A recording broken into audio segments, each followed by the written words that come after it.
And you know what?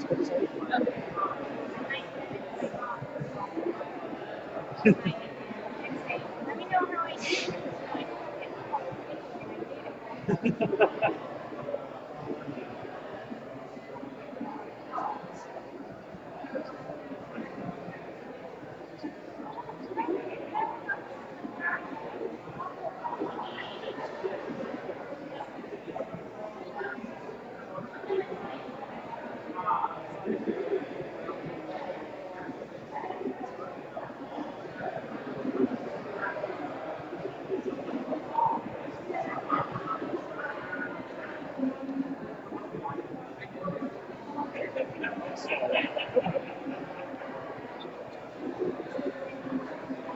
We're going to be live in a second here.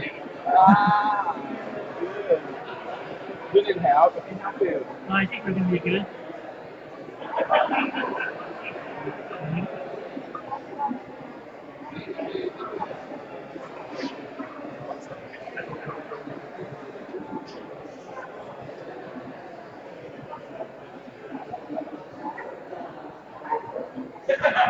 Good morning, everyone. Good morning. We're going to get started. Thank you all for coming today. We've got a very busy agenda. So we're going to get started so that we can make sure we fit everything in before 11 o'clock today, because around 10:45 or so, we understand there's going to be about 400 school kids coming in behind us there for a tour. So we want to make sure we're on time and get everybody in. So thank you all for coming. It's a great panel discussion today. I think you'll enjoy this. We've got some good speakers. But before we get started, I wanted to thank our host today, Medieval Times, and have Matt come up just to say a few words. Matt, come on up. How about a hand for our host, Medieval Times?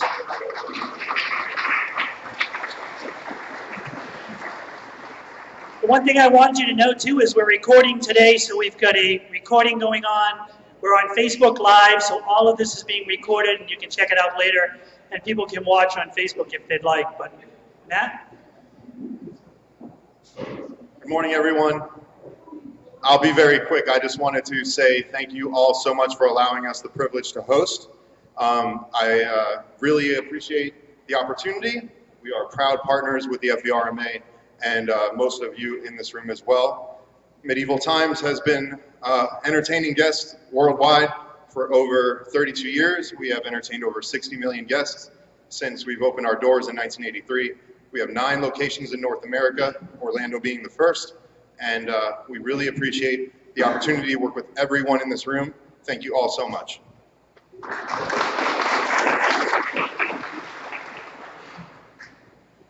Thank you, Matt. So just to give you a few updates before we get started with our panel discussion, we've got some really good things going on. For those of you that haven't seen some of the emails, we have our new decals are out for Florida VRMA. If you need a decal to put on your door, make sure you see Mariana up front. We also have our member discount cards now through Community Buying Group. This has been really unique because our members have spent over $12,000 through Lowe's alone with these discounts, and it gets you an extra 2% if you're a member, and you're also using the CBG discount. But you can get Sherwin-Williams paint, and a number of different discounts. Make sure you sign up for it. You don't have to be a property manager. Any one of our members can take advantage of it. It's a really great thing to do. We have our new certificates, so if you're renewing or you've already renewed, check with Mariana about getting your certificate to show your membership off. And most importantly, the logos for your website as well, so that you can display to everyone that you're a Florida VRMA member. So that's very important. We've also got a new industry video that went out, a lot of information regarding awareness for the industry. We want to make sure that we keep hammering away and letting people know that we're a $31 billion a year industry and all the aspects of that as well, because it's very important. When we're out there in our chapter activity, we're hearing more and more as we're out there, who are you guys? I don't really know much about the industry. What are the economic impacts? So we really want to drive that home as we move along. Next, I'd like to bring up Tim Jasinski. He's going to talk a little bit about events because he heads our committee on all the Central Florida events here, and we've got some great stuff coming up on that as well. So, welcome Tim up.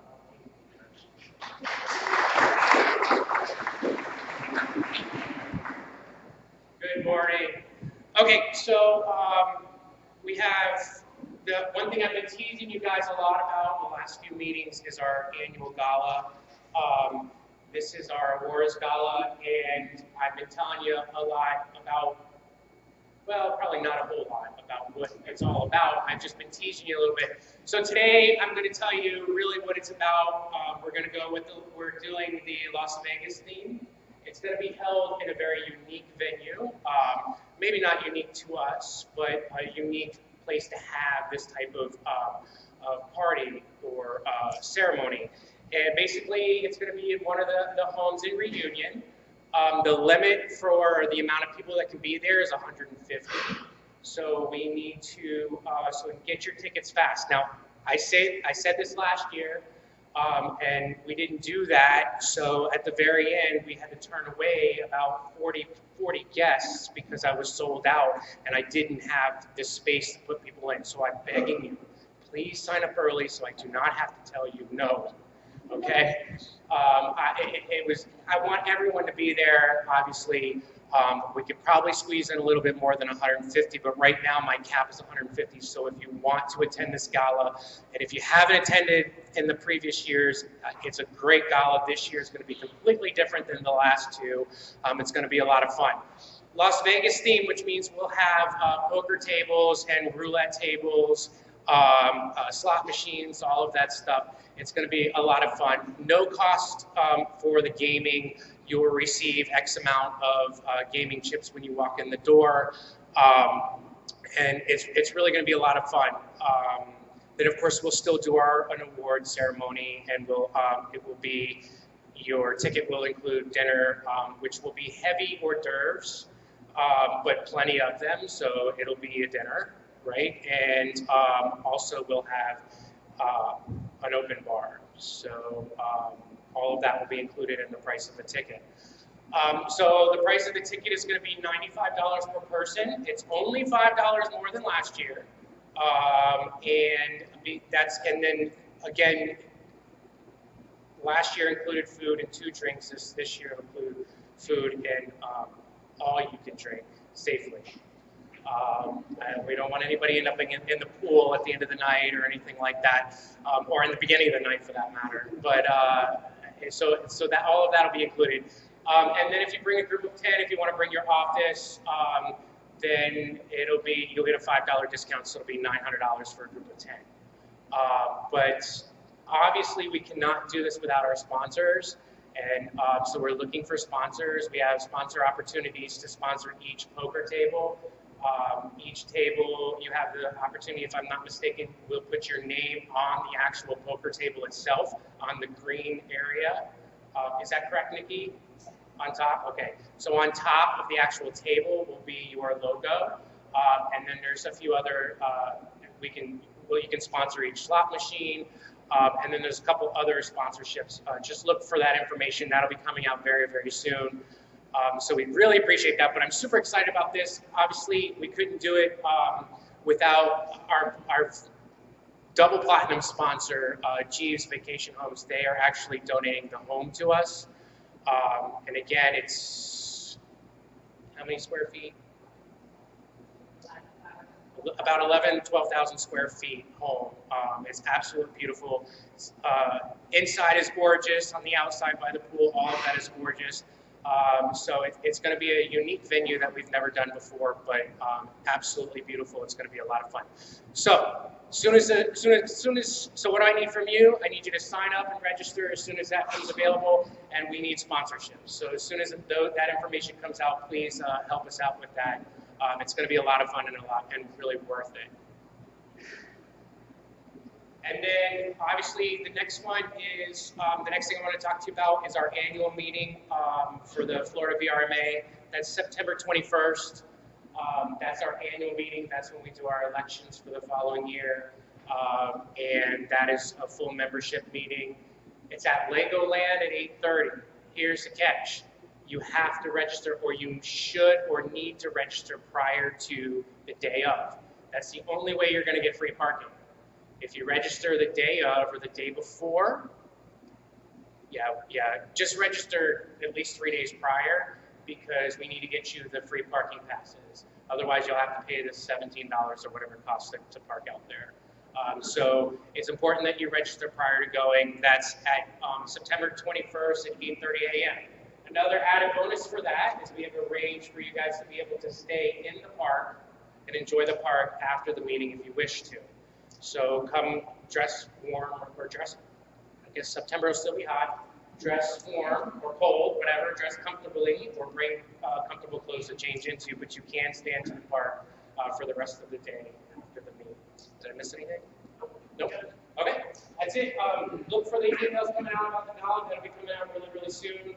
We need to get this started. It is in November, but the quicker we can get everybody registered, we can get things moving on. So, thank you. Any questions, comments, concerns? Keep them to yourself. Thank you.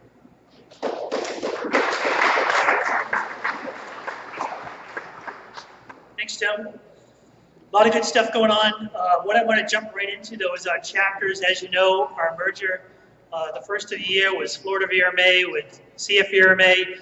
A lot of great things happening around the state now. We actually have 4 chapters established and approved by the board of directors. So we've got our Panhandle, Tampa Bay area, Southeast, and Northeast chapters, not including, of course, Central Florida, which is our home base here and our main office. So it's not really a chapter, this is where we live. But a lot of good things happening there. Within all the chapters in Central Florida, we have almost 100,000 units of housing that are in those chapter areas. So that just lends us to that $31 billion a year we continue to talk about and how we're continuing to grow in each region and seeing more and more happening. If anyone wants to be involved in the chapter activity, you'll get those notices. If you don't, just disregard those, but we're really building the chapters up and we'd love to have as many people participate as possible in those areas. And you've got some great events coming up throughout the course of the year. The other thing I want to update you on, and we have done so at previous meetings, is data collection. Data collection for us has been just so important to make sure that we can continue to reinforce what our market is, how our industry is such a large hospitality sector. So Destiny Metrics, as I mentioned before, Visit Florida engaged Destiny Metrics to do a statewide collection of data. And that's really going to help in the marketing of vacation rentals throughout the state. So this collection has been going on. We have 24 counties now involved in that collection, and we have 840 managers statewide participating, which was an unbelievable effort to get that many taking part in this. But a lot of good collection of data, and that's coming to a close. We're hoping within the next 30 days we're going to have those reports done. I think I saw something come in my office today of maybe somewhere around 18 different counties that have reported in so far. So good data. It's going to help us on the marketing side, which then in turn helps you. So that's good information coming through. Osceola County and Experience Kissimmee have been working with the Rosen College of Hospitality Management on another study. That's coming to a close. We're expecting within the next week that the draft of that report will come through. And that even went down as the different levels from property managers to guests and getting more and more data collected that way so that we can determine the economic impact in Osceola County.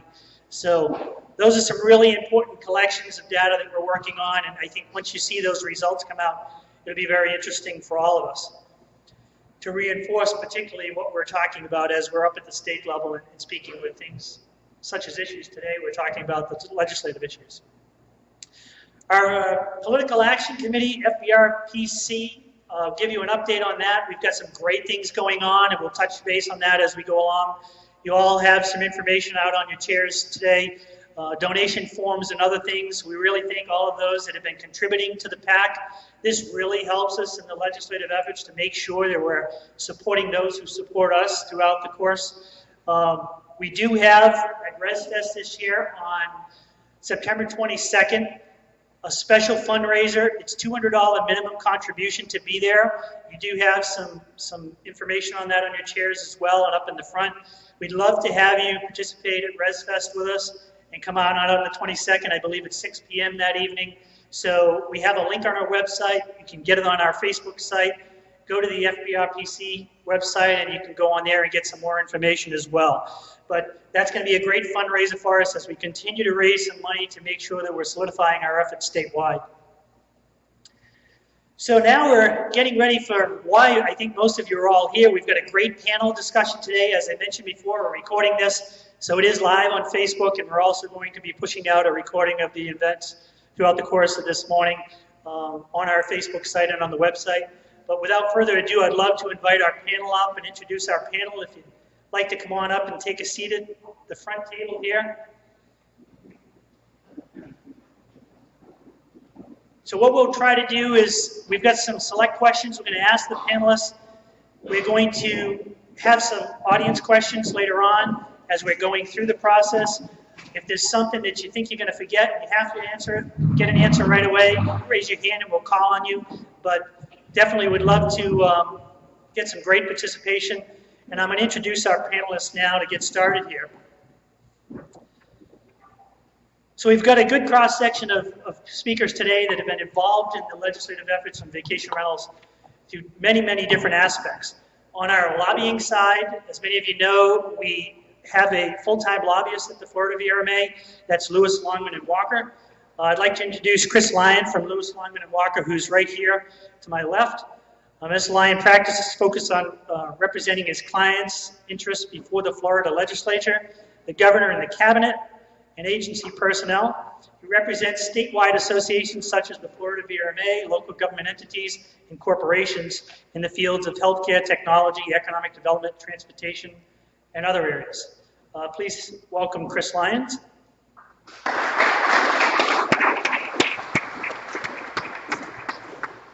Fourth over on my left is Jody Siegel. She's a practicing attorney at Duma, Allsworth, Laystrom, Voigt, Watch, Adair, and Bosack out of Fort Lauderdale.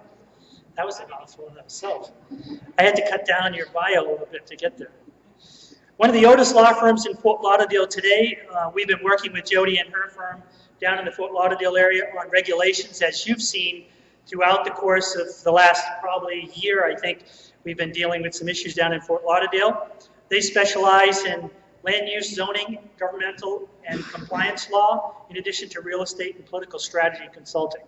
So we welcome Jody Siegel.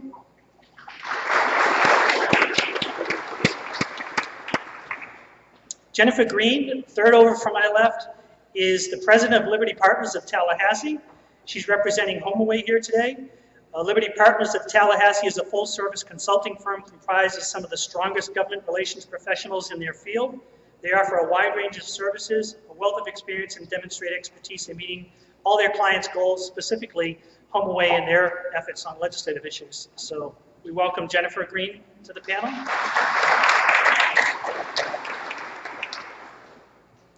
On my far left is Tom Martinelli. He's the Public Policy Director at Airbnb. He's formerly with the Florida Department of Transportation and the Martinelli Group. Also Communication Director with Miami-Dade County Mayor's Office. Warm welcome to Tom Martinelli from Airbnb. And second to my left is Attorney Richard Rummel. He's the principal in the firm of Rummel, McLeod, and Brock. They have been handling cases since 1974 with over 100 years of combined experience in their firm. They have offices in Northeast Florida, in St. Augustine, and Southeast Florida, down in the Keys. We welcome Attorney Richard Rummel to our panel.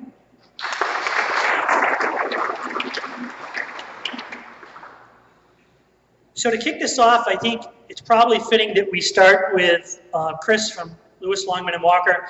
They've been engaged with us for a number of years, and I think that to kind of summarize what we've been working on, as many of you probably know, 1/3 of all your membership dues go towards the lobbying efforts. So our association puts towards our efforts a lot of our funds to make sure that we're representing you and representing the industry.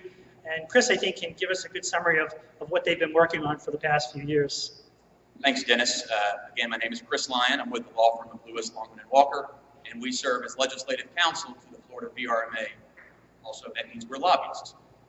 We've been representing the association, the Florida VRMA, since 2010. In our initial year working with the association, the priority at that time was there was an effort going on around the state for local fire officials to trying to require vacation rentals to be retrofitted with fire sprinkler systems. The estimates were that would cost about $25,000 per unit to retrofit for fire sprinklers.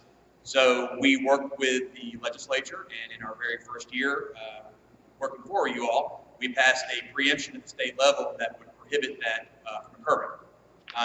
The very next year, in 2011, with some of the things going on in the industry and local governments attempting to regulate out of business, in some cases, vacation rentals, we were successful passing a full preemption to the state over the regulation of vacation rentals. And essentially, the way the language worked was if a local government wanted to impose some sort of regulation on vacation rentals, it could do so, but it had to apply those same regulations across all residential units, so that they would have to treat owner-occupied properties the same as they would vacation rentals. That was a huge success, and as far as we know today, that is the only preemption of its kind in the country. So that was a real success for the industry here in Florida to get that protection in place. Then for the next couple of years, quite honestly, I think the association got a little complacent in Tallahassee. And when you do that, your opponents seize, they take advantage of the vacuum and they insert themselves into it.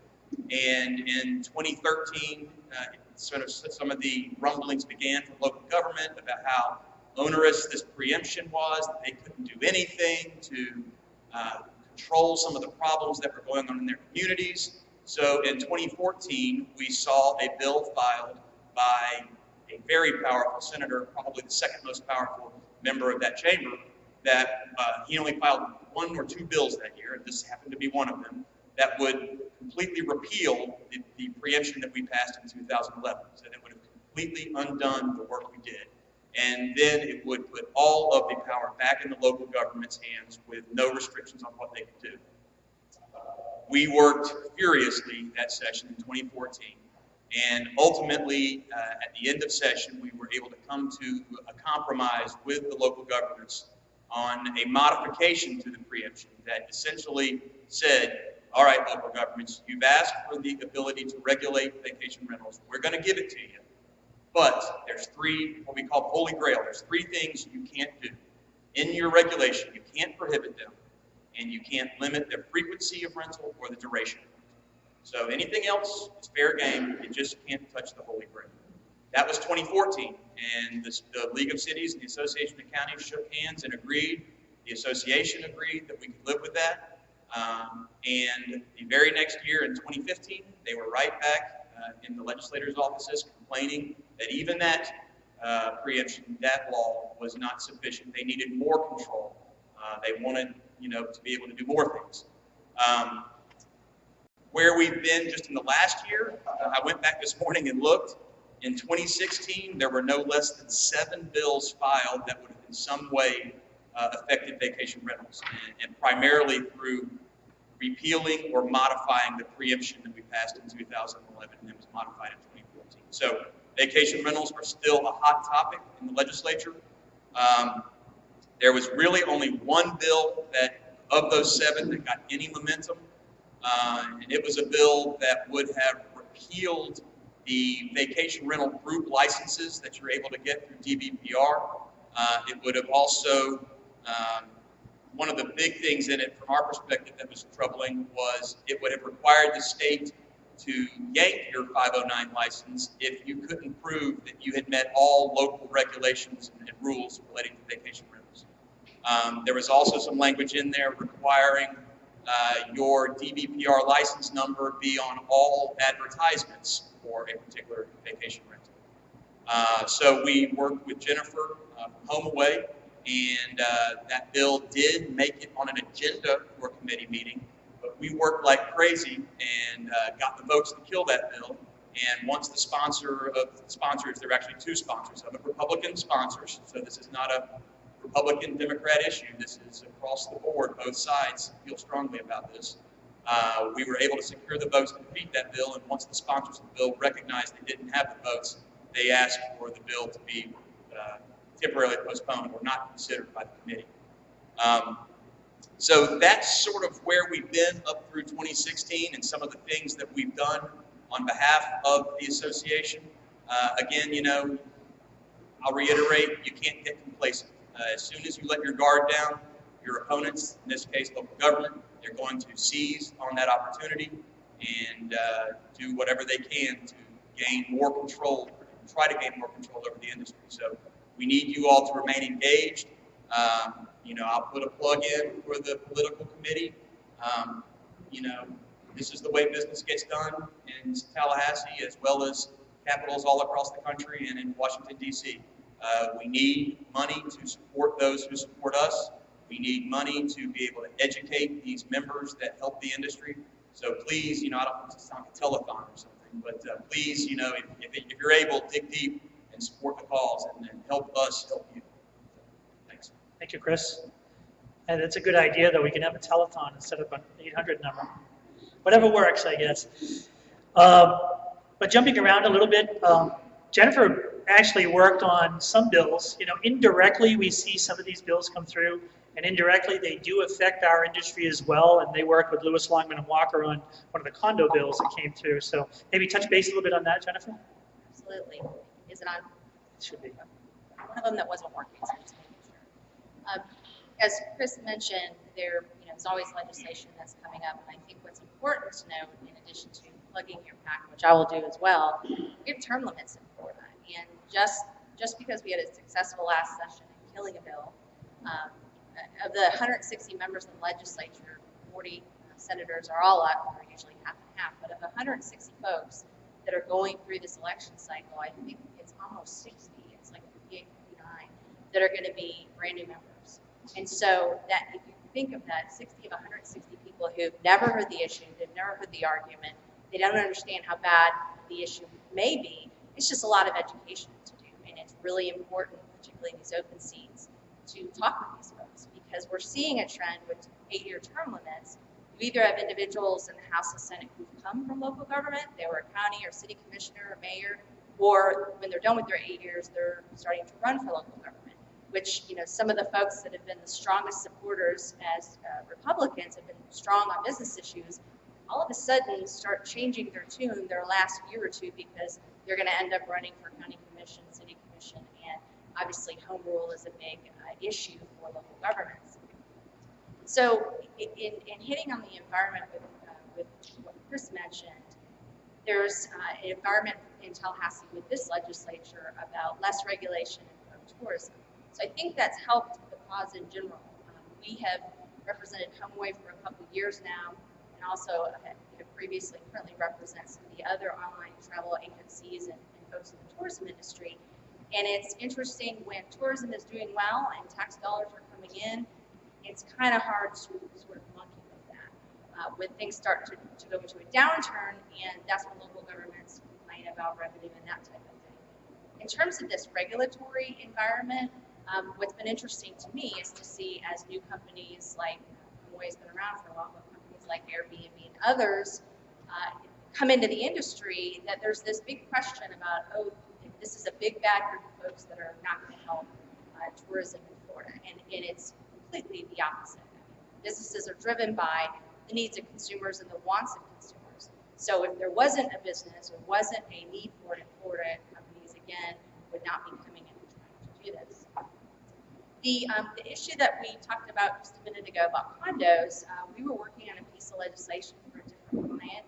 It was related to financial statements for condo associations, homeowners associations. It was a simple bill that we worked on for about 3 years to make one change that nobody has an issue with. The problem is, when you open up Chapter 718 related to condos or Chapter 720, everyone comes out of the woodwork and those bills get loaded up and they die. So we were hoping, with the two sponsors we had, including the member in the Senate, who had worked on these issues for a while, we'd be able to address that issue. Towards the end, as the bill started moving, there ended up being different sort of amendments that were floating around, and the bill sponsor in the Senate said, okay, I want my kitchen cabinet to get together, and because we went to him and asked him on behalf of our clients to do the bill, go ahead and tell me what the issue is, and if there's problems, we'll sort through it. And as we're going through multiple amendments, 15 pages of amendments, there was a piece in there, and it was about 5 pages long, and it was in 718, and it was going to require, it looked like a local ordinance to me, it was going to require, and this is only one part, every single condo owner to have a local representative, someone who could get to that condo or make decisions on the condo. And as you can imagine, not everybody has a condo that's a vacation rental. Many people live in those rentals. And so as we dug through the process, and I immediately called Chris's partner, Lori Hillinger, and said, hey, I think this might affect what we're dealing with. And as we sort of pulled back the onion on the issue, it came right out of Panama City Beach. A young attorney who thought it was a good idea and said, let's go ahead and put this into the statute versus doing it as a local government ordinance. So I finally got in touch with the young man, talked to him, and said, tell me what the problem is. Well, Panama City Beach has had a bad reputation on spring break. Well, there's police officers, there's a whole host of ways that the local government has these tools at their hands that they can stop that type of problem or the disturbance. So we were able to, in talking to the House member that represented Panama City Beach, to say, you do realize that this isn't just affecting rentals, this is affecting everyone who owns and or lives in a condo. And again, it was coming out of the woodwork of people saying, wow, this is a huge problem. So I mentioned that just to sort of lay out there the concern. There's multiple ways that local governments can attack this issue. Chapter 509, what Chris was talking about, related to the local government preemption, which is very fair, even though it's been watered down a bit. No one should be squirming around about it too much, but also the condo statutes, the homeowners association statutes, any of the regulation in Department of Agriculture and Consumer Services. There's multiple ways that this issue can be addressed, so you're going to have to really watch on all fronts. Thank you, Jennifer. Chris had touched upon the League of Cities a little bit, and as many of you know, the Florida League of Cities is the association for groups of mayors, commissioners, and others around the state, your government officials that are involved in this association. So just to read you a quick clip, and then we'll get some discussion on this. The Florida League of Cities this year came out with their 2016 priorities.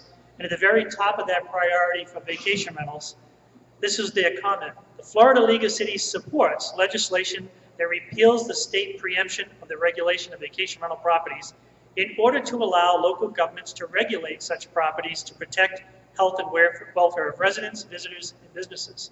So I think that kind of states it all, what they're looking to do. And many of you have been involved with the League of Cities. I know that I've had meetings with the League of Cities in various areas. But Chris, a little bit about what that really means and how it trickles down to the regions. Whether you're in one region or the other, it's going to affect everyone. Yeah, thanks, Dennis.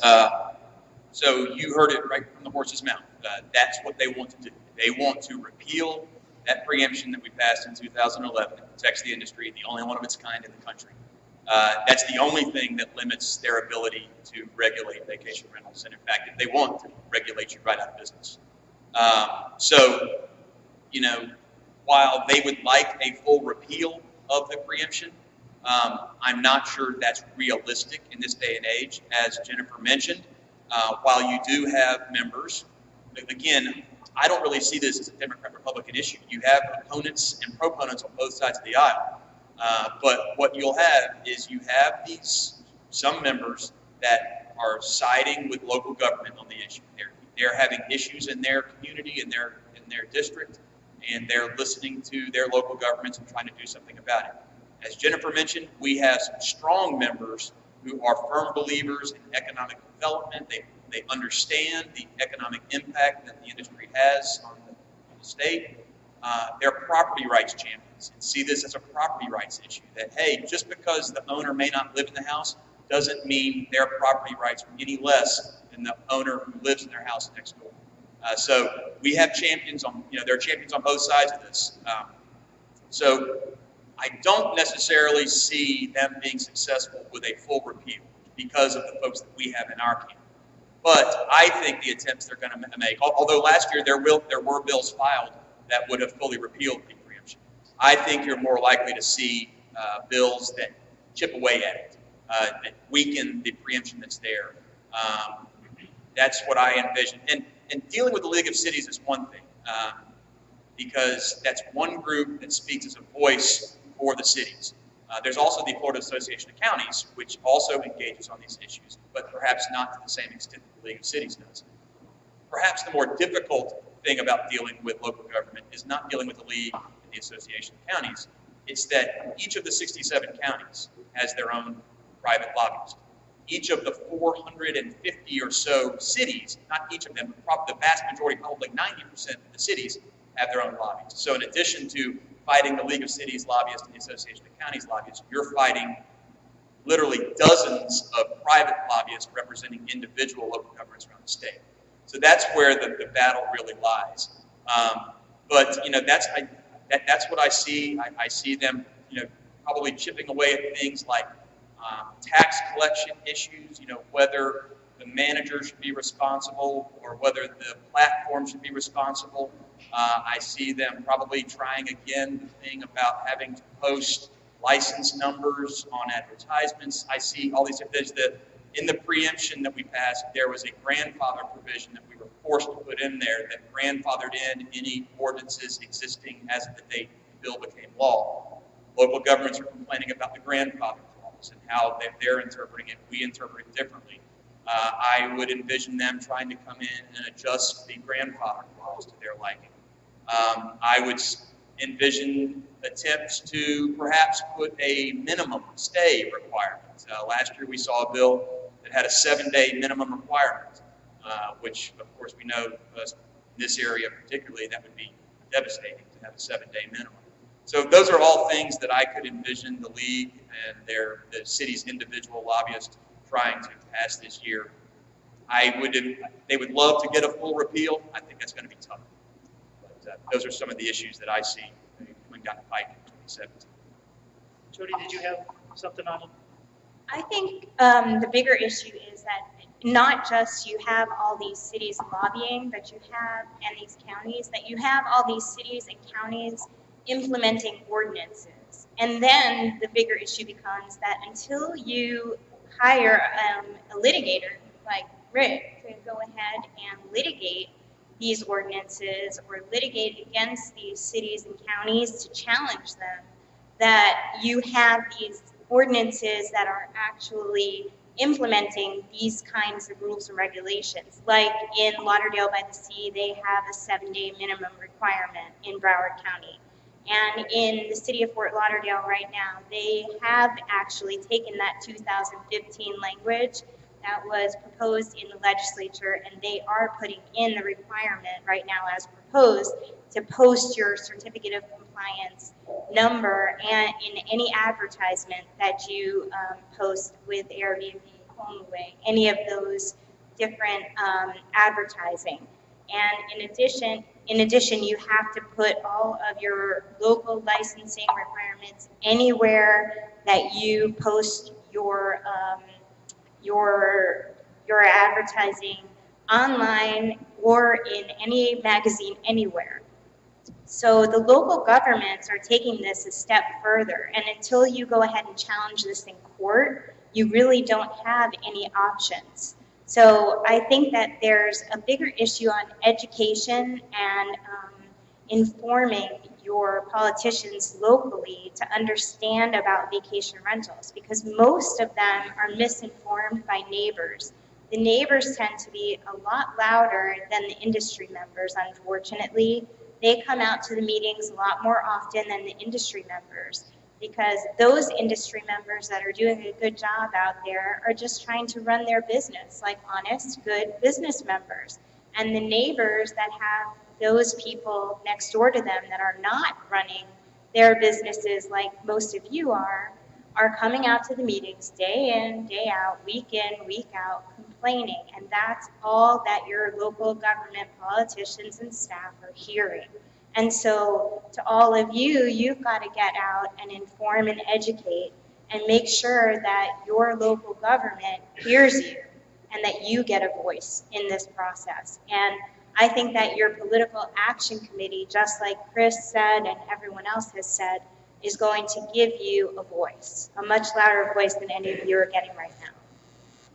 And just to touch upon that, in our work down in the Fort Lauderdale area, was quite interesting. It was an eye-opener for a lot of the commissioners when we started having this discussion about the local regulations. And some of the professional managers actually showed the commissioners their contract or their agreements with the guests. And it was an eye-opener to them that, wow, you actually have some really stringent regulations for renting a home from them. So the education portion is really important, I think.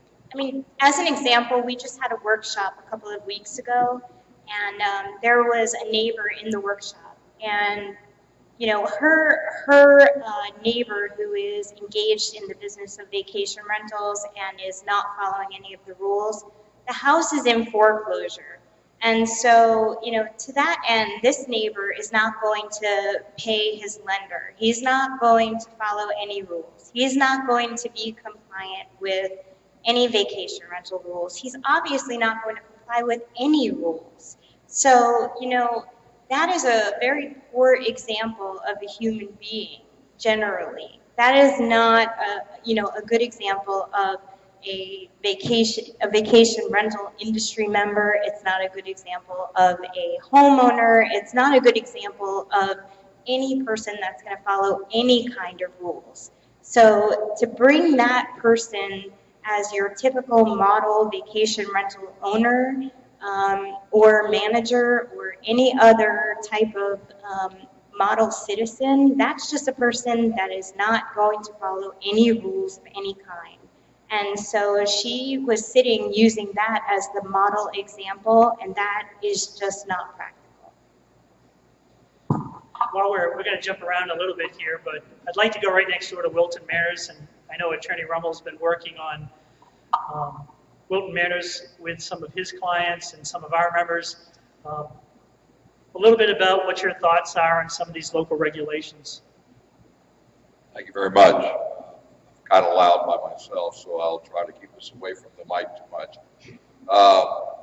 Jeffrey Hill is here, and we started initially with Jeffrey back a few years ago when they tried to do code enforcement, and they started having code enforcement people knocking on the doors of the guests to see where they were from and how long they were staying there. A clear violation of your rights to have privacy when you are doing anything. Imagine him doing it in a hotel room that you're in or in your own residence.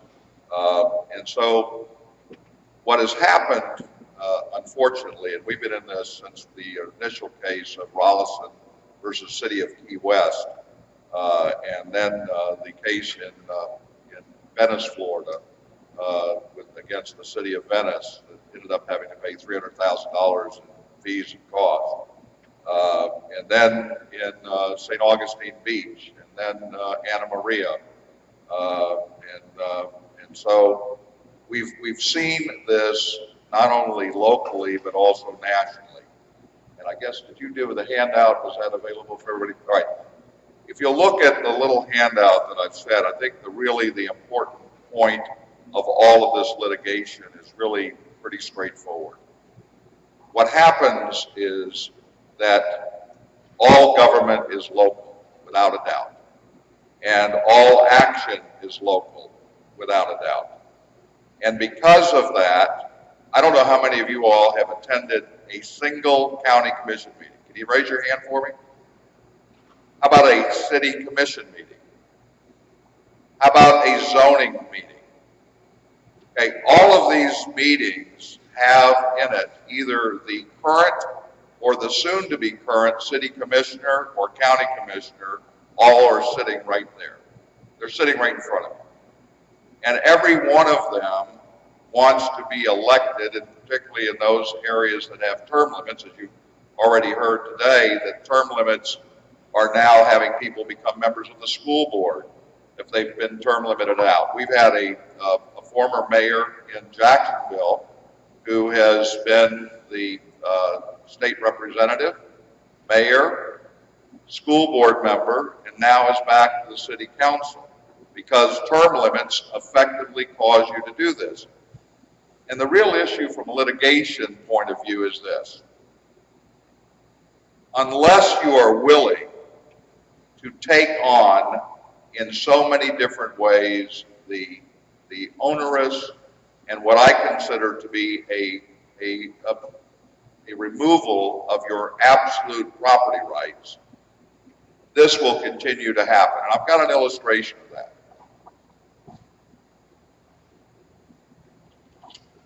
It's a little children's game. It's really not hard to deal with.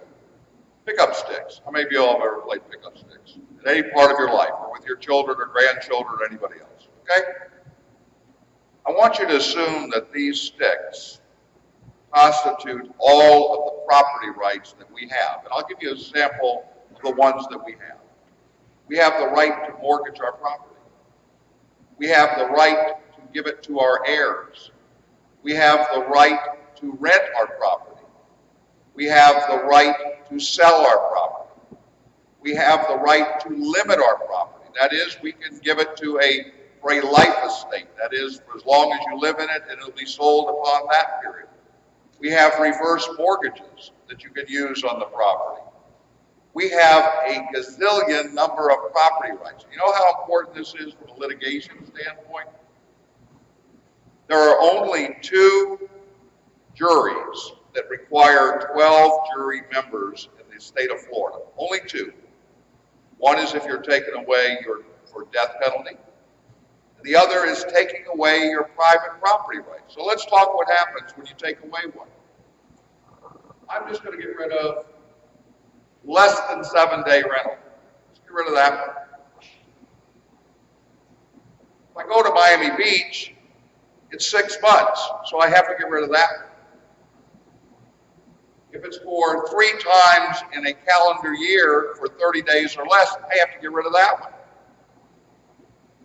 If I now have an obligation as to the number of rooms that I could have people sleep in, unlike the rooms of my next door property owner that has 100 kids inside a piece of property, or 40 or 50, without any regulation of the number of persons that are inside a residence, which is the way it's supposed to be, by the way, unless it becomes unhealthy, health, welfare, and safety. Now I can reduce the number of rooms. I only have a few left over here in my hand. What happens when they say to the people that are renting more than 30 days or for 6 months, you know, you've got a lot of drug people now that are renting the properties in your community, and they're renters, and they're creating all of these different drug things. They close the windows, they paint the windows, they put stuff over them. We're not going to allow you to rent property for 1 year because it's too dangerous. We need to have 2 years or more rentals on any property. But what happened was all of the people that opposed the first group are now losing their property rights. And the problem is that it erodes all property rights. And until we get to the view on a litigation format that property rights in the United States of America began with people who left England because of property rights and religious rights. Those were the reasons that they left. The taxation that took place and the property rights. And they were the ones who imposed that restriction against all governments, that you cannot change the rights that you have to own personal private property in the United States. And the dilemma is, if you continue to allow this to occur, pretty soon that sticks are gone. And now what happens? What happens is that you can get a government grant to be able to use the property and get a little piece of property in the back to put a garden in or something else, but it's going to be owned by the government, and you can only put in certain things in your garden, not the rest of the things that you want to do. Unfortunately, that is really the issue. And the issue that has happened in litigation format is that local people who sign up and go to all of these meetings, as you just heard from a legislative point of view, they go there because the people who are there are interested in the people that are supporting the community and supporting the voting inside that community. And the people who often own properties are out-of-towners, don't belong to the community, don't participate in the community. And there's a trend that I want you to know about that's all over Europe now as well. And that is that in small towns in Europe, what they are saying now is that you can only own one piece of property that is not full-time usage by yourself. Only one other. Those are the property rights that I'm talking about that are being usurped. But what can you do about it? Litigation is expensive, there's no doubt about it. Legislating is expensive because you have to fund the legislators who get elected. If one thing that Donald Trump has said that has been very accurate is that he understood the system, that he had to give money to all the different people going into the process. And he was right, and he still does it. And he does it through his companies, but he has to do it, and so do you, because these legislators have to spend money to get on television in order to get their message out. They have to put pamphlets out. They have to send out mailings. They have to do all of those things to get elected, and it costs them money. And so unless you're participating in the system, either on a litigation basis or not, then you are stopped. I'll say one last thing and I'll turn over. There are two ways that the litigation is working right now in Florida. One, which is a very expensive one that Jeffrey Hill is involved with, of challenging the constitutionality and doing a declaratory judgment action. And the second is the Byrd-Harris Act. And I'm sure that many of you have heard of Byrd-Harris. How many of you have not heard of Byrd-Harris? Okay. What Byrd-Harris Act does is it allows you, if a legislation or some ordinance comes into play after you have already done what you've done on your property and you've been renting it, and the city or the county or state government takes away those rights because you had a vested right to rent your property, you can get compensation for that right. And there's some standards in it. It's an act that was passed. And there's only a few states that have it. That's not a national thing. California has it. Florida has it. It's a very, very important property right that we have here in Florida. And what's happening is that recently, Anna Maria Island, they had $6.8 million of demands. I've got one here from Flagler County.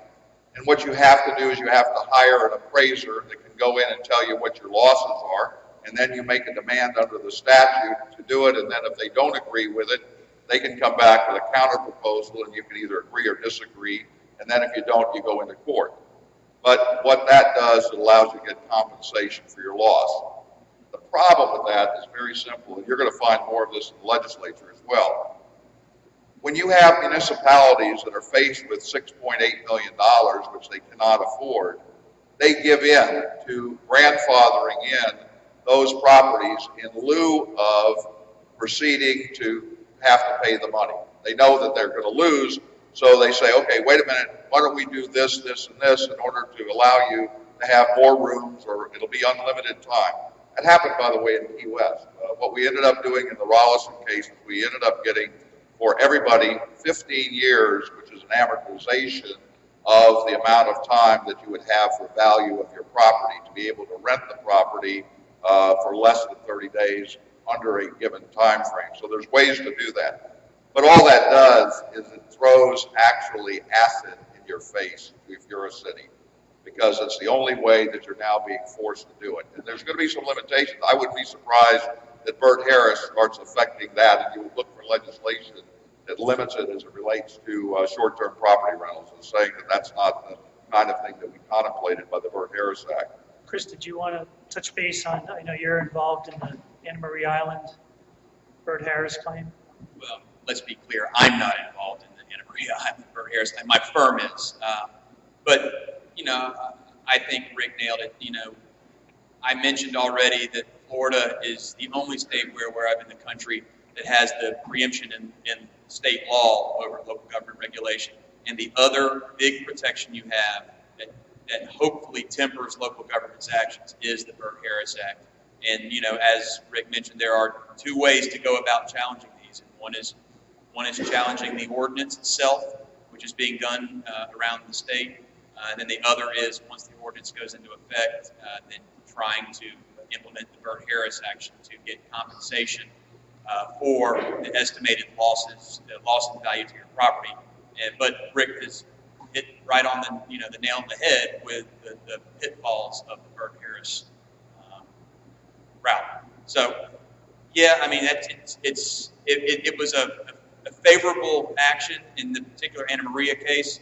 There was right at $6.8 billion in claims, and Just this week, the Anna Maria City Commission voted just narrowly 3-2 to modify the ordinance to give some additional occupancy back to but it was limited, I believe, just to the homeowners that had brought first the Burt Harris action. So anybody that wasn't involved in that Burt Harris action is still going to have to operate under the existing ordinance unless they then choose to bring the Burt Harris.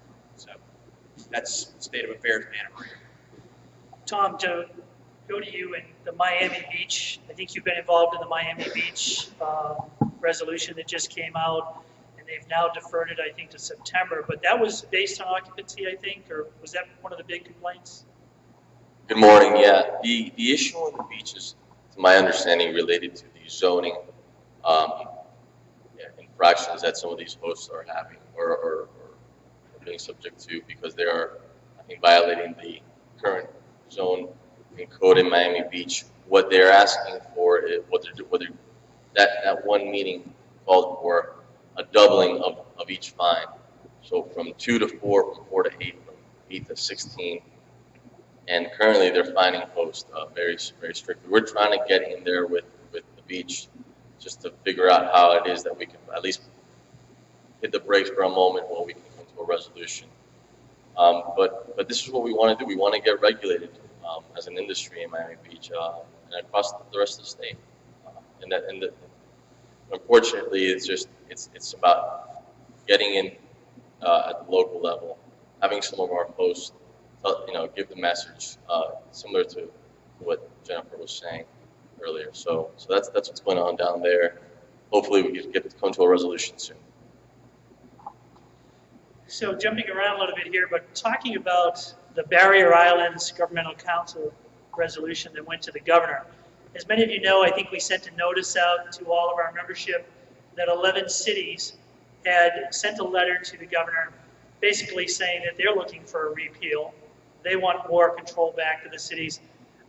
Lewis, Longman, and Walker, our lobbyists, had sent a response to the governor basically explaining our position on that. A little bit about that. Chris? Sure. So just to be clear, the Barrier Islands Council is what they're called. They're located in the Tampa Bay area, like out in Clearwater on those beaches out there. 11 of these cities that are members of that make up this council sent a letter to the governor citing all the issues they're having with vacation rentals in the area and requesting the governor support a full repeal of the preemption that I've been talking about all morning. In and of itself, it's not hugely problematic in that the governor can't file bills. Although the governor is certainly influential, and if he would like to see bills filed, he'll find somebody to file bills on his behalf. But the governor himself can't file bills, only a member of the House and a member of the Senate, and you have to have bills filed on both sides to get it done. So what it does, I think, is it certainly gives some ammunition to the League of Cities and the Association of Counties in their goal to repeal or weaken the preemption. I think that's what they're going for, trying to get the governor to get on their side and backing some sort of modification of the preemption. As Dennis mentioned, we did prepare, we didn't send it, the Florida VRMA president actually signed the letter, Paul Hayes signed the letter and sent it back to the governor. It was a letter explaining essentially some of the history of the issue, explaining the economic impact of the industry on Florida, $31 billion, as Dennis said earlier, explaining the tools available to local government today under the existing statutory framework, and how local government is not currently utilizing all of the tools in their toolbox. Instead, they're rushing straight to the legislature, claiming we can't do anything about this problem, fix it for us.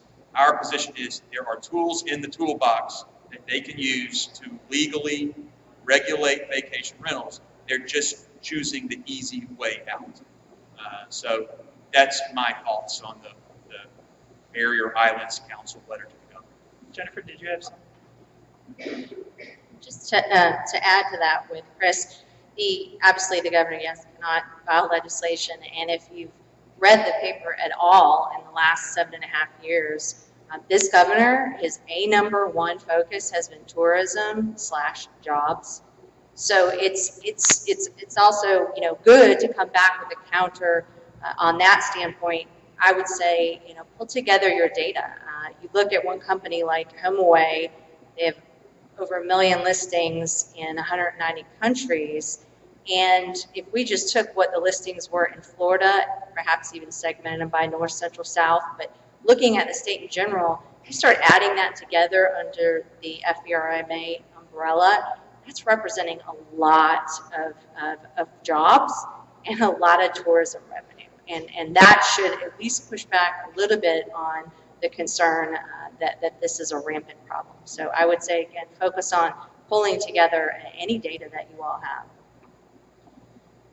So the one thing that we keep hearing is, I mean, we're preaching to the choir here, and many of you as property managers are managing these properties on behalf of someone. But I guess for all the panel, how should a property manager get their owners involved in this whole process? What can they do to engage them more? Is it proxies? It's some way representing their owners, because we've got members that represent 10 homeowners. We have some that represent 1,000 homeowners. So what's the strategy, I guess, that everyone thinks should be involved in that part of the process? I like the term an asset inventory, and we again have worked with multiple groups, very small groups, including Medieval Times is a member of Florida Attractions Association. They're not very big, but when you start quantifying the impact, the economic impact, and also the ability to produce revenue, that's the type of thing I certainly would say to the folks that are the owners of the properties you manage, is simply to say, if this were to happen, this will impact your pocketbook. That's usually what motivates people. I will be able to rent your property less. You will have limitations on when it can be rented. I think if you translate it in that manner, you probably will get a much quicker response. Anyone else? In addition, in Fort Lauderdale, they're talking about for people that are out of compliance, they are talking about hefty fines in the amount for each property, thousands of dollars. They are looking at, for those properties that are in compliance, they will send them to code enforcement for a particular violation. For those properties that are out of compliance, they are talking about $1,000 a day in fines. So I would think that would affect your pocketbook in a hefty manner. And if you want to quantify economic impact, I would think that would be significant. And if they start doing that across the state or in, you know, each of the different cities, counties, etc., I would think the economic impact would be humongous. I'm going to crank up the telethon again. Everybody up here is right, that I think it's important to let the owners know about the potential economic impact of these local government action and state actions on their property. Not only in the short term or the near term in the actual rentals, but when you go to resell. You know, when you go to resell your property, if you've lost some of your bundle of property rights, your property is worth less when you go to resell, because the new owner is limited in what they can do with the property. So I think it's important to make them aware of the financial damage that can be caused by this. But in my mind, someone hires a manager like you all rather than renting the home themselves, because they don't want to deal with the hassle. So trying to get them involved, to get individually involved in the process, I think is going against the reason they're hiring you in the first place. They want to own the place. They want you to manage it. They want to sit back. They're going to pay you your commission, but they want to sit back and collect the profits on it and not be involved in the day-to-day rental. So I think the way I see it, the way to get them involved is to let them know about the economic impact, that the damages that could be done, and say, I know you don't want to get involved in this stuff, but here is a way that you can be passively involved. You know, direct them to the political committee and say, you know, if you don't want to get involved personally with it, please perhaps send a few dollars to the PAC and support our efforts that, you know, go on a legislative basis, but also a legal basis. You know, please support that. That's a way I think you can get them involved. One other thing that we have found to be effective from the vacation rental property owners and managers is this. Each of you have suppliers that you use on a regular basis to take care of the properties that you have. Get them to participate by giving money to these funds. You have the ability to do this because they want to use your business. We have learned as we looked at all of the local government matters that most of the chambers of commerce do not oppose short-term rentals because they know it brings business into their community. So there's an opportunity to use your suppliers to become part of the solution, not part of the problem. And that was one of the interesting things in Fort Lauderdale. We were talking to code enforcement in Fort Lauderdale a few weeks ago. They were talking about how many homeowners had said to their property managers, I'm taking my home out of the short-term market. I don't want to do it any longer. I'm going to utilize the home in another way. So one of the questions that we asked was, well, where is that home going now? Is it long-term rental? Is it being sold? I mean, the impact of that happening, numbers and multiplying throughout the community could be very important. But that brought up another issue of, well, why isn't the public safety and what the home is being used for now any different than what you were concerned with as a short-term rental? So there's a whole lot of issues swirling around some of these things, but we're seeing a lot of property owners in the regulated areas just saying, I'm not going to deal with it. And also, what we did was we took some of the commissioners out in an effort to inform and educate, and we took a tour of some of the vacation rentals in the community, and we showed them that the properties, the neighboring properties, the condition of the neighboring properties were so awful versus the condition of the vacation rental properties, which were in fantastic condition, well kept, well maintained. And, sometimes in an effort to educate them and inform them and show them, they need to call out code enforcement sometimes to some of their other properties. And in addition, they want to spend time and effort educating their police on, noise ordinances and to bring out their noise radars so that they can find the vacation rental guests. I think that there are better uses of their time and money with respect to all of the issues that we're facing with police efforts in the United States right now. So I think that there are a lot of issues that we as an industry face, and I just think that our voices are not heard.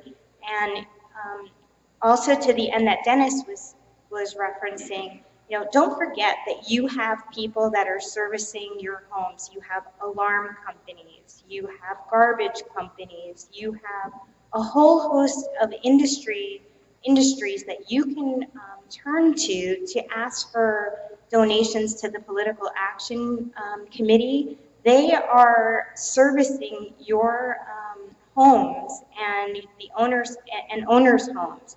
You can also, painters, all different people that you can go to ask for donations because they will all be impacted. And so these are just considerations for you.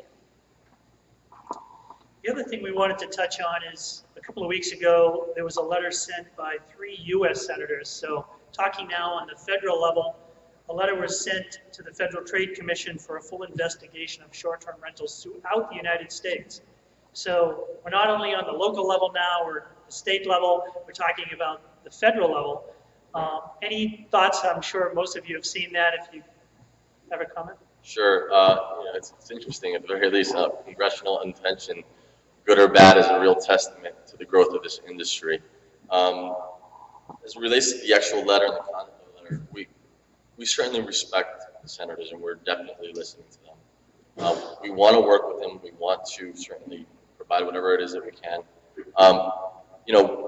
And as it relates to the particular issue of discrimination, this issue is extremely important to not only us as a company, but also to our CEO, and for me on a personal matter as well. And we brought in the best of the best. I don't know if you guys heard, we brought in Eric Holder at Airbnb to help advise and revise our discrimination policy. So that said, we certainly look forward to collaborating with the FTC, and we look forward to to their findings. Anyone else? I think it could even be referencing a bigger issue that we saw many years ago with the condo hotel market, when we saw the Federal Trade Commission also coming in to try to get a piece of the market with, what rises to the level of a security when you get somebody taking too big of a share of the market. And I don't know if anybody else was working in the hotel condo market back in the day, but I would just beware that could be a potential issue that could come up down the road, that they may be trying to get a piece of the market. I would just say from HomeAway's standpoint, HomeAway has never been afraid of regulations or being regulated. I think Airbnb would probably think the same way. So it's sort of a mood issue. We'll certainly work with them as well.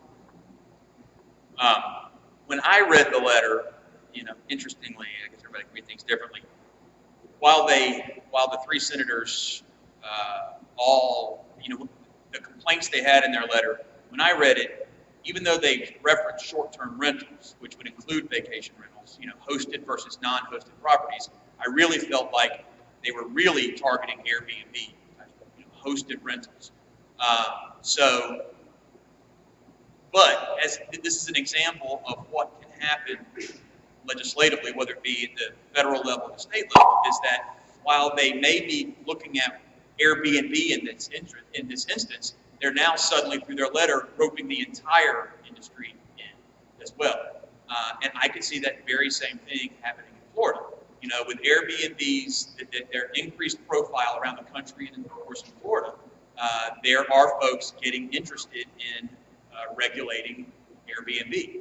And I can easily see, and we have seen, attempts to do that, which, whether intentionally or not, rope the vacation rental industry into the same regulation. So that's one of the things that we're going to have to be watching for this year is I would not be surprised that there is something directed at Airbnb, just like it's been directed at Uber for the past couple of years. And we have to make sure that, while I think it's fantastic what's going on in Airbnb's world, we have to make sure that if they're looking to regulate Airbnb, they do that and not intentionally or otherwise sweep the rest of the vacation rental market into the regulation. So we're seeing around the state now, we've got our 4 chapters in Central Florida here as well. And this is the common theme. I was over in Brevard County a few weeks ago and was talking with some property managers in Brevard, and they're like, nothing's wrong here, everything's great. We know what's happening everywhere else. We're fine. So we're fat and happy, and we're not really concerned about what's going on around the state. We've heard it in other areas too. Central Florida, sometimes we hear that, nobody's ever going to touch us here in Central Florida. We have Disney and Universal and SeaWorld. Nobody dare touch the tourism industry. What's the message, I guess, that we have to tell those people of what happens when it hits the state level? Well, I think Jennifer would back me up on this. My experience dealing with local government is that word spreads fast among local government. And once one local government does something, suddenly the next one, whether it be across the state or up the state or down the state, they get the idea, oh, well, look what they just did over in Flagler County. Well, we can do that here in Escambia County. And word travels fast. They all go to their conferences, and they have their county attorney conferences and their city attorney conferences they go to. Word spreads fast.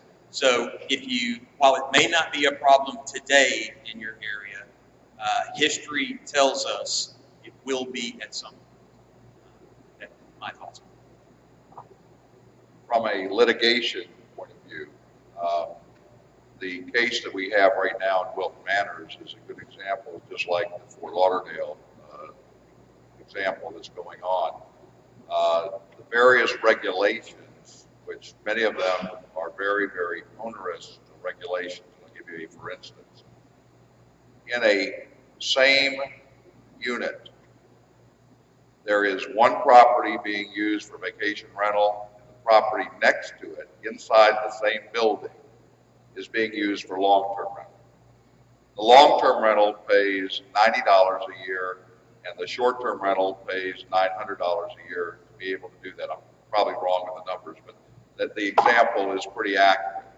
That for the adjacent property that's renting property, they will do this to go in. So the real bottom line from a litigation standpoint is that as you're learning of these matters in different communities, you really need to join in and be able to help, because if you win in that battle, because you've heard already that you don't win on a Bert Harris, you are able to get that particular piece of property protected, but it doesn't affect them as to other properties. They're not grandfathered in because somebody wins in Bert Harris.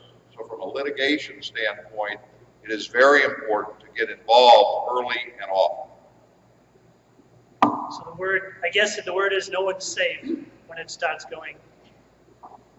And without a doubt, what happens is that on both sides of me, they know in the legislature that there are bills that are introduced in California that make it to Florida. There are bills in Montana that make it to Florida. And that's because they all go to these legislative conferences and they learn about what's going on in their state. The same thing's happening in local government. So there is no difference between that. If they see an idea that's out there, that's where it goes. And so unless you can stop it on a basis that says it's wrong to take away private property rights and have that as a real ultimate theme, it's not going to happen. And I think we saw that down in Fort Lauderdale. The R Street report that came out several months ago listed Fort Lauderdale as one of the top 5 most hostile regulatory environments in the country. So that was interesting. And on that, just an example, Chris, you brought up Uber, and Fort Lauderdale is a great example. Broward County sort of banned Uber out of the county, and the regulations were so onerous. Unlike you all, Uber can pull out, and they pulled out and didn't do business in Broward County. It was very funny how quickly both consumers, drivers, and individuals who use Uber convinced the county commission very loudly that they made a mistake. And all of a sudden it was a turnaround of, oh my gosh, we want you here. Now, unfortunately, you have properties you physically can't leave or you can't shut down, but it's a good example of how that local side works. Jody? Yeah, we worked with the Uber lobbyists on the same, initially, on the vacation rental ordinance as well. And that is how we initially got the ordinance pulled off the agenda. And so we have been working diligently on this legislation in Fort Lauderdale, and that is how we have been successful, because what happened is initially we agreed to an ordinance with the city and the industry, and then they tried to pull a fast one and bring back a brand new ordinance that was completely different from the ordinance that we initially agreed to, and overturned every single term that we agreed to. So again, it was a totally hostile, unfriendly ordinance that would have essentially put everybody out of business and preempted us from operating in the city of Fort Lauderdale. So you have to be very careful, because it seems like in Broward County, everybody is waiting to see what Fort Lauderdale implements and enacts, and then they will likely implement something very similarly situated to Fort Lauderdale. So I say, I also believe that you have to act, very often and follow very carefully, because what happens is people don't pay attention, and then the cities implement something, and before you know it, you're paying fees like in Fort Lauderdale of $1,000 a unit, and it can put you out of business, especially when you have a 1-bedroom and they limit you to 2 people in a 1-bedroom, and then you can no longer function or operate. So just be very careful to what your community is doing. I was going to mention one more thing, because I've talked about the ordinances that get passed. What happens is there's a case that went to the 3rd District Court of Appeal from Key West, in which the agended item only had a very innocuous agended item. and it didn't specifically relate to what they passed on the night of the legislation of the ordinance. The courts have held that as long as you have notice of the subject matter, i.e. legislative subject matters are the same thing, that was enough notice under due process to go ahead and do the onerous thing that they did that limited them on rentals of property. So again, if you haven't gone to your county commission meeting in a long time or your city commission meetings, go to them because they need to know that you're there and that you're involved and want to be involved. We have made it so important at the City of Fort Lauderdale that the industry be noticed, that now if they act without notifying the industry, then it is almost as if though they have acted improperly. We have put the city clerk on notice, we have put the city commission on notice, we have put the city manager on notice. So that's another thing that you may want to contemplate doing in your local government and local areas, is to send a written notice to your city clerk requesting, and your city commissioners and your city managers, just requesting to be notified of any action taken with respect to short-term vacation rentals, etc., just to protect yourselves. That's another suggestion. One of the other things that we've seen traveling around the state has been, we've been engaging the real estate boards more and more because most of you are realtors as well and been involved in selling real estate. And it was an interesting comment at some of the commissioner meetings we had from the realtors who said, hey, cities and counties, you've been begging us over the economic downturn to fill these homes that were boarded up and foreclosed on. You told us, bring people in, we want people to buy these homes, and we did that. Some now are turned into short-term rentals. And in many cases, some of the folks that were in financial hardships turned to short-term rentals to rent those homes, to hold on to them. And that's in the inner cities. We've seen more and more of that, which probably has spurred some of the issues, I think, with the neighborhoods, because those popped up everywhere. Any thoughts on that real estate aspect of the economy and how that played into what's happening now with short-term rentals? Well, I think that the example we gave earlier, that looking at the property next to you, and I think you mentioned it, who's better maintained. And the question is, you're in a neighborhood and you have vacant properties that are in foreclosure, wouldn't it be better for the neighborhood as a whole to have that property occupied? I mean, that's the first thing. Second thing would be with realtors in general, and I know Chris, your team work with the Florida Association of Realtors. You're all in the same boat, and so absolutely, as property values, you want everybody around looking nice. You want that property looking nice, and it's better to have, again, someone in it. There's tax revenue. There's revenue to the restaurants, the gas stations, all around it as well. Did you have something, Chris? I did have something. Jennifer stole most of it. Yeah. I was going to say that was a lot of what drove the legislation back in 2011. Was we were in the recession. There were tens of thousands of homes in Florida in recession or in foreclosure, and the vacation rental industry really stepped up and helped pull us out of that. Whether it was an owner who could now make the mortgage payment because he or she was able to do a vacation rental, sometime on the property. Whether it was a home being bought, from the precipice of foreclosure or actually in foreclosure by an investor wanting to turn it into a vacation rental. The industry helped pull the housing market in Florida out of that. And now it seems like that the economy is going better. Local government back then was, they were appreciative of what was going on because we were putting homes back in the tax rolls. But now it seems like things that are rolling pretty well. It seems like local government is getting back in the habit of, okay, well, now we got to crack down on these things. Here, the good times are here. We're going to crack down on them. And I will reiterate what Jennifer said, that we do work well with the Florida Association of Realtors. They are part of the team. We're in Tallahassee when these things come up. They are there right beside us fighting. on your behalf, on their own members' behalf, fighting with us. So that would put in a plug for them as well. So we're going to get some questions. Anybody have any questions? We want to keep it to the topic and specifically to these folks here. But any questions regarding regulations, ordinances, thoughts that you may have or concerns that it's coming to your neighborhood? Laura?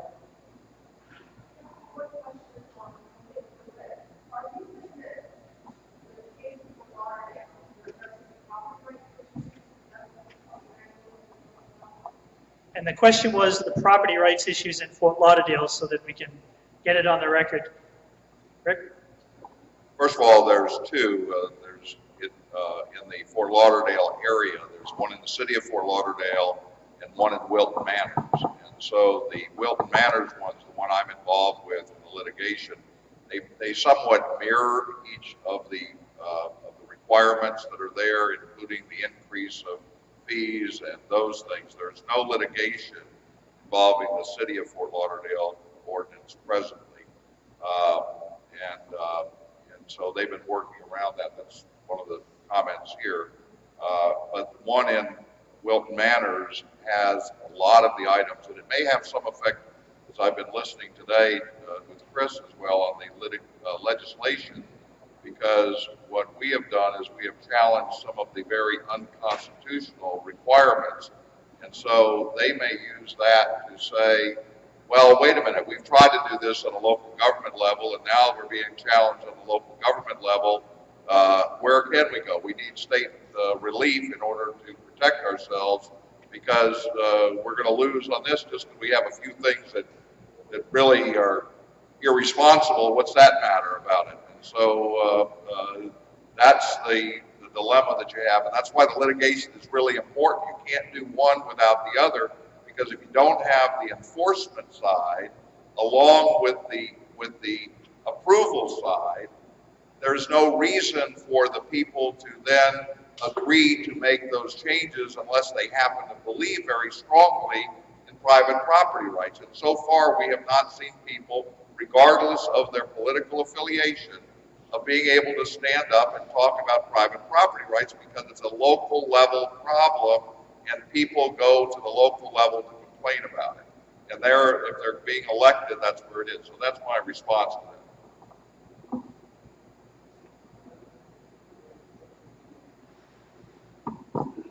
Okay, well, you hit on something there, and one solution that might cure this problem of knowing whether a house is zoned, licensed, whatever, is to print on any adverts, whether it's on the internet, the license number, not the license, the tax number.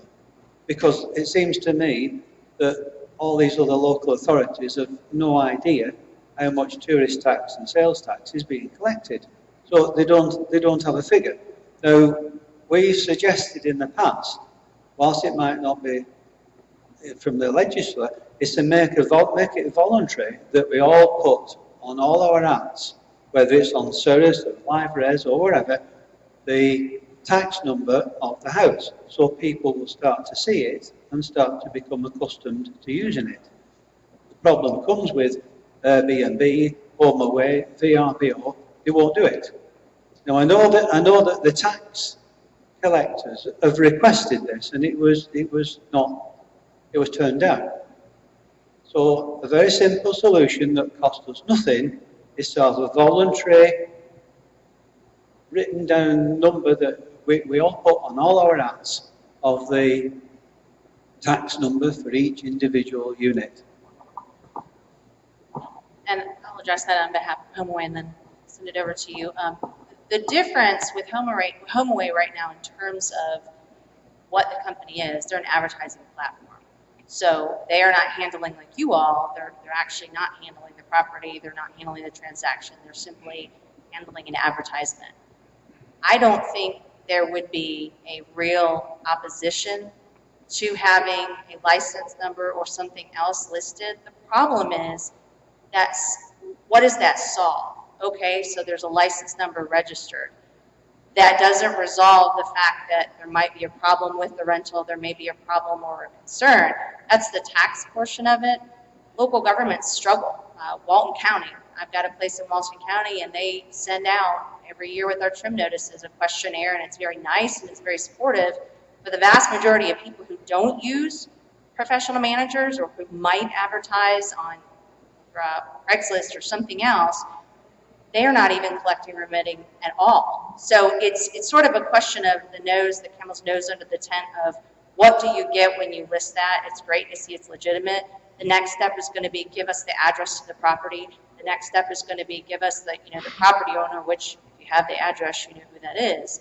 So I think the question is looking at it holistically. I have not heard from the company there's a huge pushback on that. The question is, what does it resolve? And I completely agree with Jennifer. You start off with the registration number, then you go into the address, and then you go into the name, and all of a sudden now that is subject to potentially public record, and that for us is a safety and privacy concern. So that is our only sort of objection to this registration. This advertising of a number, registration number, only because then, if somebody wants to get really clever, right, they can look that up, make a public records request, and then do something about it, and that could potentially lead to some devastating effects or worse.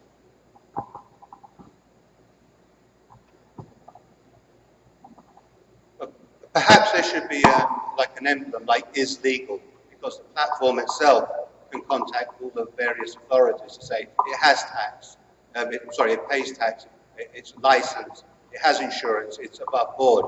So the consumer just needs one emblem saying this is legal. So HomeAway, Airbnb can just display this. They don't need to display a number of tax or somewhere where people can go and look up various personal details. It just needs to know a yes or a no. And if it's a yes, then it's all above board, it's professionally managed, and all is supposedly good. I don't disagree with that notion. I think that there could be a gray, right? It doesn't need to be black or white. I think that's part of the conversations that we're having at the local level with everybody. How do we get to that solution? Whether it's a stamp, whether it's a registration that doesn't need to be advertised because it's legal to begin with. We're trying to make it at least on behalf of Airbnb, we're trying to make it as easy and as seamless for our host so that, you guys can go about your business. I think the only other comment I would make about the above board, has it been checked? There's a lot of folks, and I'm sure there's none in this room, that are trial lawyers or plaintiff's attorneys. First time that you say that something happens, and we've seen this with Uber as well, something happens in a home, and there is an insurance, or it was misrepresented by the owner or the owner's representative, the lawsuit is going to be filed on HomeAway or on Airbnb, and they don't have control of that. I mean, it's almost like asking a newspaper to have to verify, are these for real? Any advertisement they have to verify. It's an advertisement platform. Having said that, I will say that I think there's a huge willingness within the industry and with Airbnb and Airbnb with you all and HomeAway of wanting to be good stewards. I don't think there's any question. It's not the underground folks that we want to work with. We want to work with good owners. I think that's important. So finding ways that we can help. One of the things that is going on a litigation point of view again is that various code enforcement officers are checking online to see who is renting on HomeAway or Airbnb or whatever. And if your advertisement and your address or location is there, then that's how the code enforcement people, they have very few people in the code enforcement, it's real easy, pick up the internet, go into it, find out who it is, and then if you have a rule or regulation in your community, then you cite them for code enforcement violations. So that's the other side of that. Any other questions?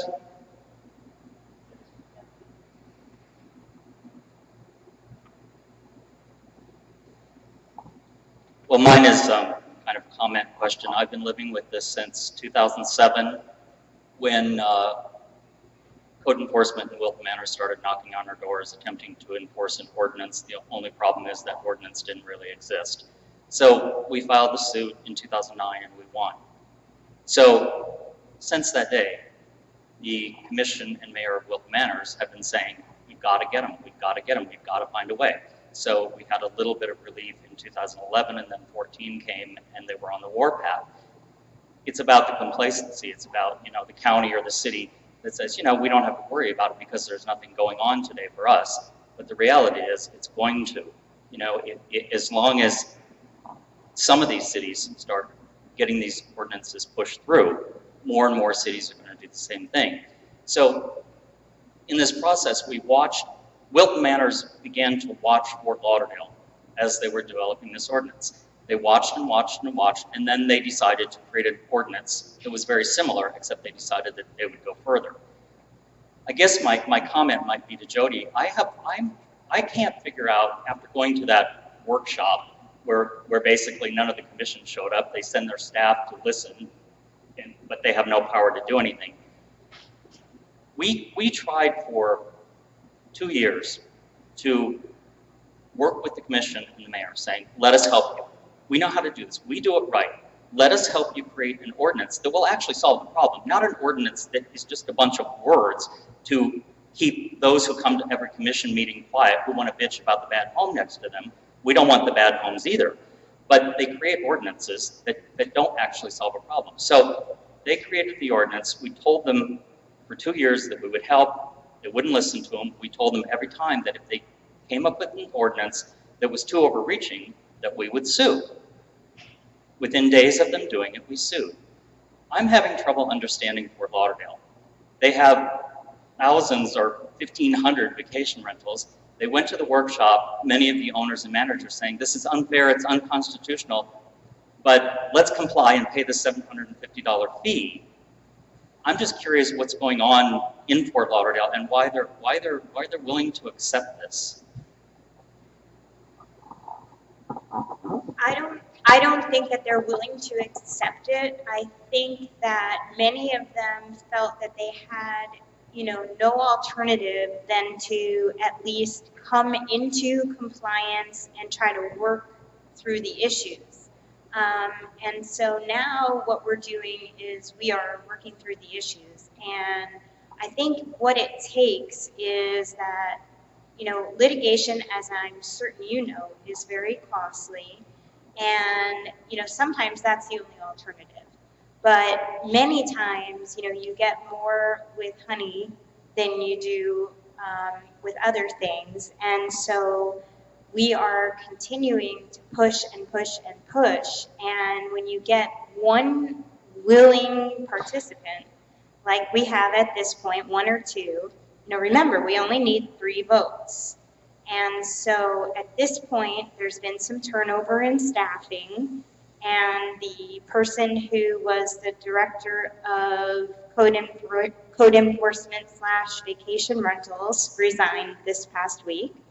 And so we're having a workshop on August 4th, and we now have, the industry has been successful in getting a committee together to rewrite the ordinance.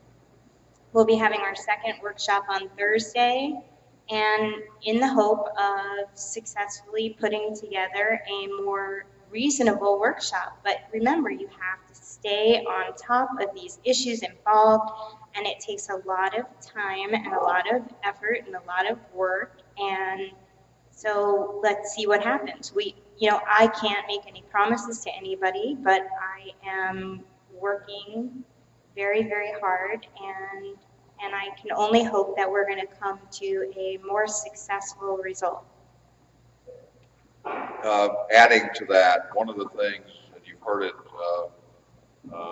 as well from what's going on in Anna Maria, but what happens is in the litigation forum, and I appreciate that, and you'll see that I always favor of starting off with your commission and getting them to do it, because you don't want to be in litigation. That's not your first choice. Your first choice is to work it out.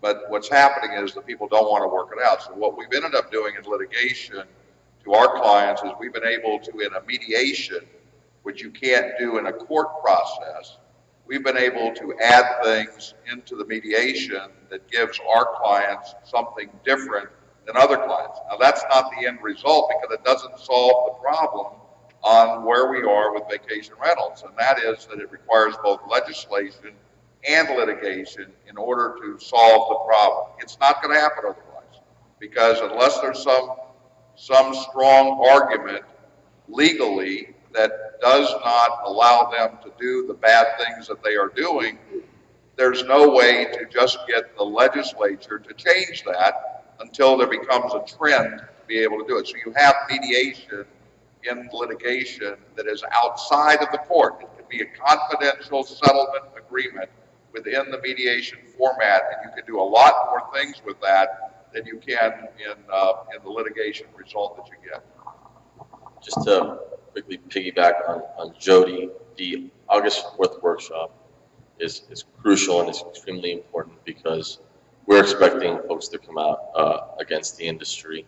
And there's nobody better than you guys, not any one of us, but you all out there who are actually the homeowners, the property managers, the hosts, to go out there and express something. So I know that some of you may not live in Fort Lauderdale, but those that do and those that have colleagues and friends who do this, you know, it's extremely important to show out in droves. More important will be the August 16th City Commission meeting.